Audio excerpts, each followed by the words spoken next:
கருத்தியல் விமர்சனங்கள் வைப்பது அரசியலில் வழக்கமான ஒன்றுதான். ஆனால் ஒரு எல்லையை மீறுவது அரசியல் நாகரிகம் அல்ல. பெரியார் தமிழ்நாட்டு மக்களின் பெருமதிப்பிற்குரிய ஒரு அடையாளம். இன்னும் சொல்லப்போனால் சமூக நீதிக்கான ஒரு தேசிய அடையாளம் என்றும் இன்றைக்கு விளிம்புநிலை மக்களால் போற்றப்படக்கூடியவர். அவர் மீது வாய் புளித்ததோ மாங்காய் புளித்ததோ என்கிற வகையில் விமர்சனங்களை வைப்பது ஏற்புடையதல்ல.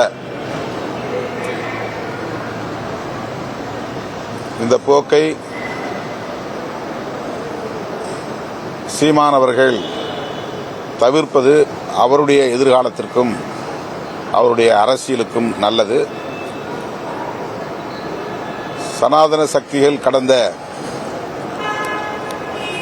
பல பத்தாண்டுகளாக பெரியார் என்கிற பிம்பத்தை உடைப்பதற்கு நொறுக்குவதற்கு பகீரத முயற்சிகளில் ஈடுபட்டு வருகின்றனர். அவர்களுக்கு வலு சேர்க்கிற வகையில் அல்லது துணை போகிற வகையில்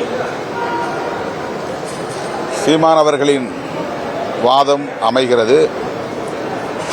அதுவும் ஆதாரமில்லாத விமர்சனங்களாக இருக்கின்றன. இந்த போக்கை அவர் கைவிட வேண்டும் என்று நான் வலியுறுத்துகிறேன்.